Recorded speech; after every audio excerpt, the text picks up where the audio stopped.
Rintaro Okabe is an eccentric 18-year-old that rents out a space above a CRT TV store and dubs it Future Gadgets Laboratory. Really, it's a bare-bones bachelor pad where he hangs out with his lab mates, the hacksaw Daru and the cosplay enthusiast Mayuri, who refers to herself in third person as Mayushi. He wanders around Akihabara in a lab coat, accuses everyone of being a shadowy figure involved with the ambiguous Big Brother brand organization, and proudly sports a conspiracy theorist's favorite tinfoil hat in how he speaks and conducts himself. To add even further to this, he leans back and laughs maniacally at the sky often, either as a nervous tic or his personal take on the euphoric Eureka moment. When speaking candidly, he throws his shoulders back and smirks, a picture of the ultimate self-indulgent, arrogant scientist. He's brash and fearless. He'll go to whatever lengths it takes to get something done. No idea is too preposterous, outlandish, or impossible if he has anything to say about it. The kicker? Every one of these attributes are more of a front, if not somewhat exaggerated features of Okabe's true character. Yes, Okabe is delusional. Yes, Okabe fosters an intense and sometimes controversial scientific curiosity. Though the evil laughter, over-the-top mannerisms, and reckless confidence are all trademarks exclusive to his performance, Okabe is ferociously dedicated to maintaining and upholding his alter ego, Hyuen Kiyoma, the self-proclaimed mad scientist. The truth is that Hyuen is more of who Okabe wants or needs to be at a given moment.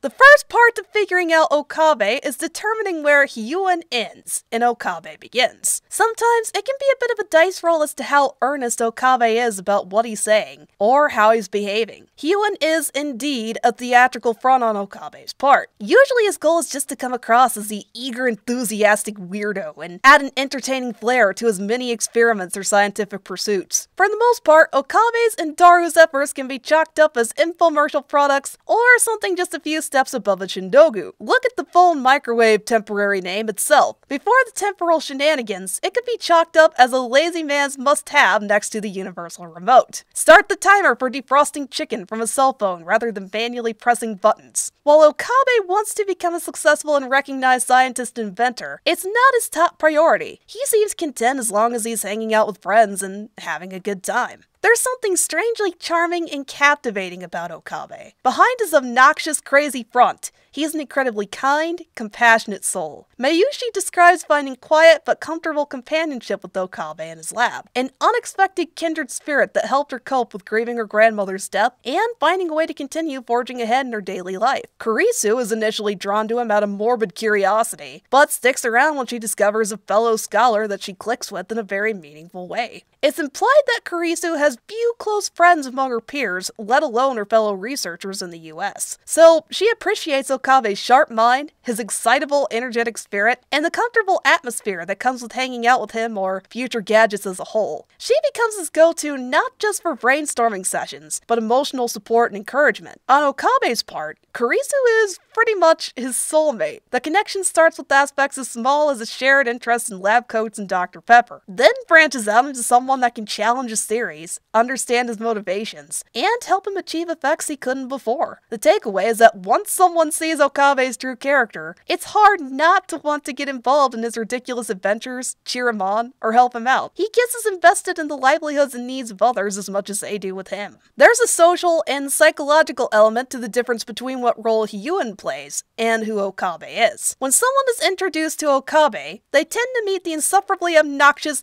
Hyuen Kiyoma first. He comes across as a true madman with no boundaries and an incomprehensible logic behind everything he does. Given a few more encounters, if not just 10 minutes with the guy, everyone sees right through the act. If someone takes the time to get to know and understand the man behind it better, they see Hyuen in a different light. Now, Hyuen is defined as a one-off character Okabe enjoys playing, what drives his stranger actions, and where some of the delusions start. In some respects, Hyuen is just a part of normal Okabe. Okabe, the more eclectic, high-energy part of him. Where the psychological layer comes in is how Okabe himself determines the difference between Okabe and Hyuin. In more tense situations, Hyuin serves as a coping mechanism, or even a crutch for him. Okabe pretends to be more arrogant or callous than he really is to cover up intense distress, unease, or upset on his part. It's futile, since the man is an open book, but he tries regardless if only to hold his role as a supporting and driving pillar in the group overall. Generally, Okabe prefers to be Hyuin. It's a sign of how much he trusts someone when he lowers his proverbial walls and reveals a more vulnerable and sensitive side of himself. This happens most often with Mayuri and Kurisu, when he shoots a warm smile at Mayuri, or opens up to and confides in Kurisu.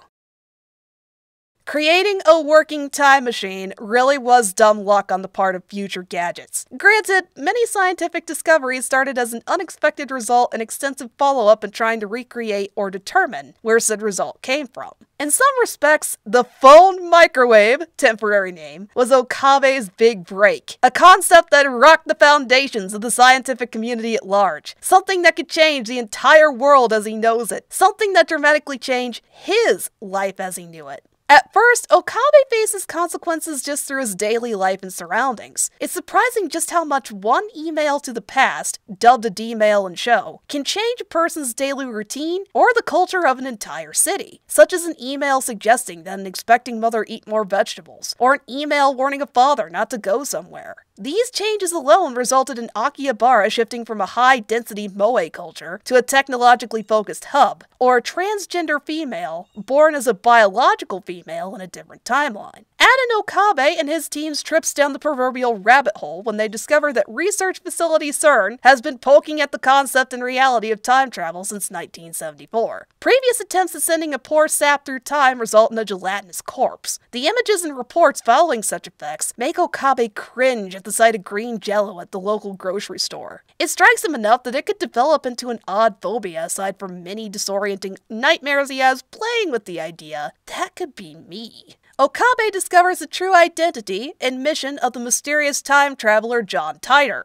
If he hadn't entered the realm of high science fiction before, he's reached the point where suspension of disbelief gets completely dropped. He's fully invested in the life, drama, and needs of his future niece, Suzu. Not only that, but Okabe is tasked with saving the world from a dystopic future, as well as rescuing his friend Mayuri from a shady and cutthroat group known as the Rounders. There's an ongoing tug-of-war between potential changes on a worldwide scale, immediate effects on Okabe's personal life, and a looming threat directed at Okabe's loved ones. The most significant element at play is Okabe's reading Steiner ability. He's the only one fully aware of what happens when some kind of change alters the flow of the current timeline. Though Okabe isn't physically traveling through time H.G. Wells style. Instead, his mind and memories are jumping from one timeline to another. Some of his friends have faint or vague memories of other timelines, but these memories have to be called up by sense, certain events, specific phrases, etc. It's on par with someone remembering a realistic dream, something that may have happened in another life. But since it happened in a dream, it's easier to feel detached from the overall experience. Part of Okabe's challenge is convincing others that these vague feelings and deja vu sensations have real grounding. He's the tie between this timeline and their faint brush with another timeline. That adds another layer of tedium to Okabe's ventures. He has to condense the idea of this variation of time travel into layman terms, relay the most appropriate highlights of his hectic journey, and get everyone on board with his next major move. While any given variant of Kurisu tends to accept Okabe's reports easily and readily, the overall experience can feel overwhelming and solitary. Even though Okabe is surrounded by friends, they don't know where exactly he's been, what's on his mind, or even who he is between timelines. One moment he's excitable, the next he's introspective and gloomy. For them, it's like someone is flipping a light switch in regards to his demeanor and emotions.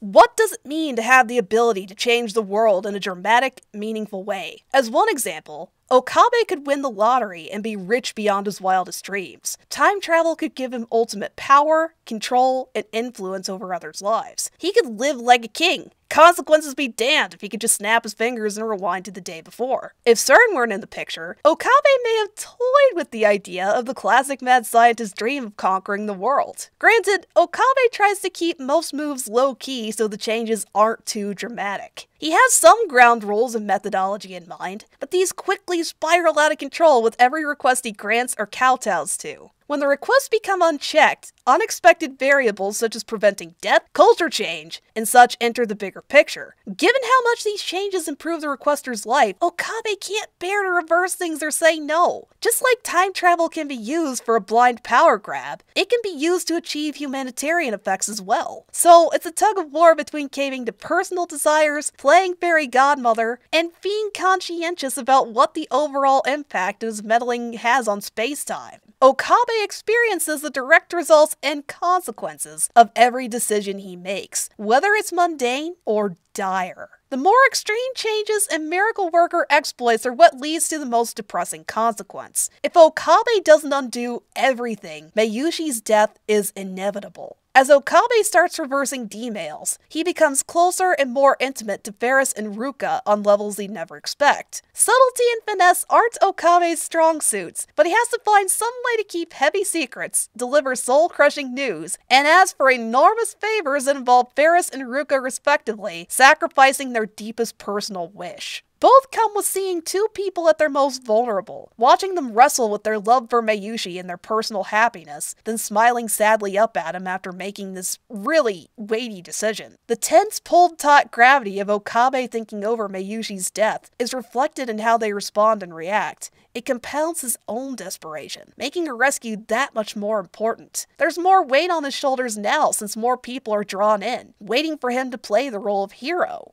Overall, as Okabe continues hopping timelines, his sense of empathy and compassion, as well as his sanity and morality, are tested to their absolute fullest. Not only does Okabe reflect on his own moral compass, but is challenged to mull over the human experience itself. What makes life worth living? How much control should he or anyone else have over their past mistakes or the more depressing aspects of their reality, such as a dead relative? How much does a person sacrifice and compromise for someone else's sake? What does it mean to love somebody so deeply a person would go through hell for her? It boils down to several ideas and themes. Just because a person can do something doesn't mean that they should. The entire premise behind the anime's main story. There's a lot of emphasis on Okabe's gradual descent into depression and, arguably, true madness. This is especially reflected in one of his later interactions with the emotionally broken Moeka. Okabe's frustration and horror towards her are justified, but the entire sequence where he tackles her to the floor and demands information is very disturbing and jarring to watch. Before, Okabe seemed numb and reaching for any and every solution. Here, he's completely snapped. He takes the lowest blows imaginable, physically, verbally, and mentally. It's a combination of seeking revenge and what depraved depths his sheer desperation drives him to. A reflection of just what even the strongest-willed and most compassionate person will do if they're driven far enough, if they're broken. He eventually recoils and backs off since he managed to break through to Moeka on some level. The scene overall just screams of how pathetic Moeka is and how low a point Okabe has reached. Comparing and contrasting the two showcases that intense loneliness, hopelessness, and extreme dependence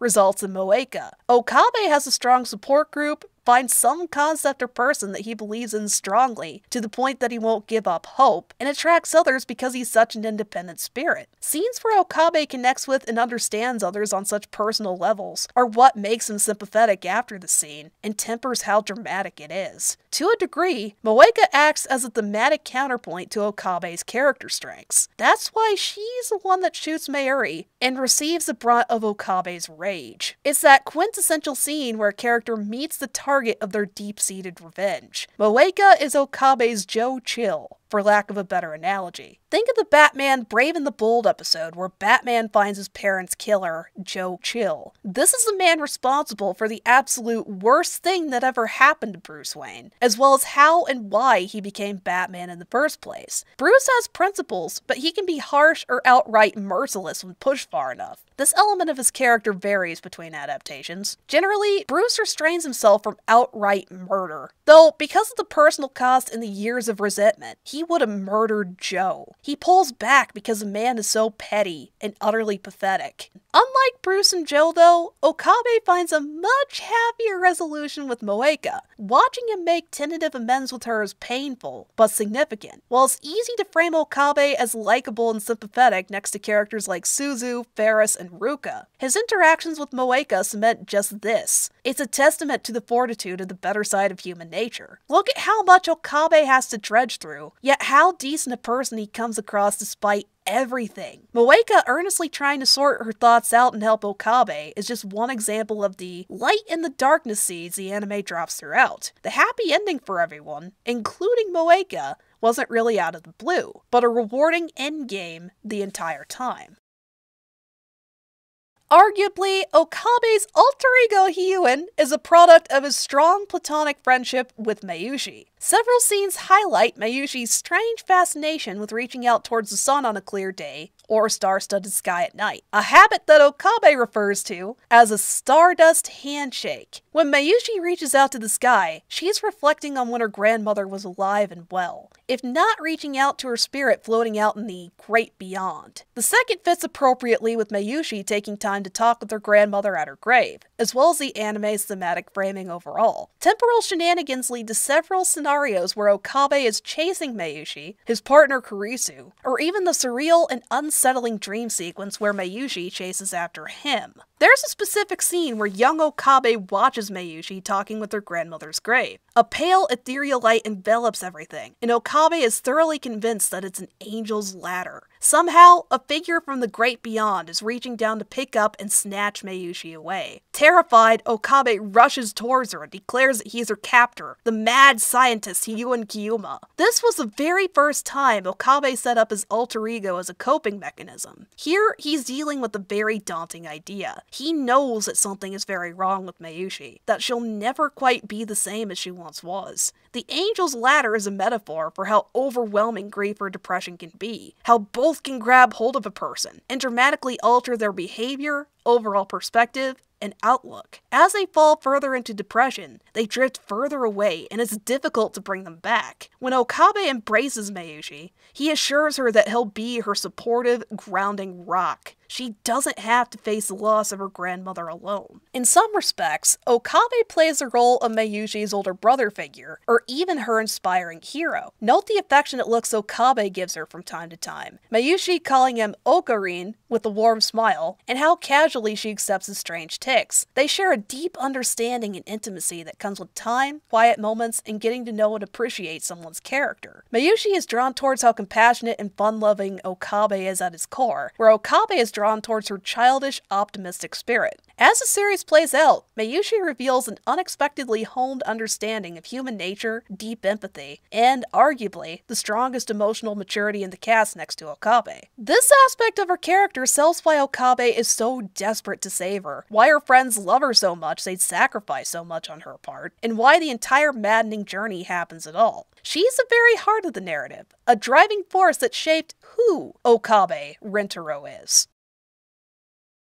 Kurisu carries the spotlight as Okabe's main foil, counterweight, and confidant. Mayushi sits at the heart of a lot of his motivations and overall backstory. In some respects, I'd cast Kurisu as the audience's introduction to Okabe's world and future gadgets. She also serves as the most heart-wrenching consequence for Okabe's time hopping. If he'd never started, he wouldn't have met or ever gotten to know Kurisu. The most soul-crushing decision on Okabe's part is saving his closest friend or letting the love of his life die. It's fitting that the series ends with an episode where the biggest highlight is Kurisu chasing Okabe after yet another of his harebrained ventures. Their dynamic has been reset. Okabe is once again the mysterious, eccentric maniac that Kurisu can't quite crack. There's a wistful quality to how Okabe steals looks at her and tries to muddle through the idea that his crazy ventures are over. Everything is so right, yet the thing he wants most, the element that make everything perfect. His more awkward, bumbling interactions with Kurisu serve as a fantastic wind-down and closure to the heartstring-pulling drama of other episodes. They developed a deep, intimate bond in a different time and under different circumstances. It was capturing lightning in a bottle. Can the same results play out without stress, excitement, and an adrenaline dump? I can appreciate Okabe's story ending with the satisfying, yes, they got together moment. Okabe will never quite be the same weirdo, but he was starting to settle back into his absurd stunts and behavior. The tone carried the same lighthearted fare as the first episode, but the ambiguity of an unknown future. If anything, Okabe takes risks not in pursuit of morbid curiosity, but to keep a reality where he can goof off with his friends and pursue a fulfilling romantic relationship. He's okay as the everyman that acts on significant, calculated risks. There's no way to reverse anything he does, but there's more meaningful weight to the decisions he makes to keep what he has. Thank you very much to my patron for the suggested topic and the video commission. If you're interested in seeing me discuss a particular topic or making a video about said topic, there will be a link to further information and prices in the description below. Thank you for watching, and have a good day, everybody!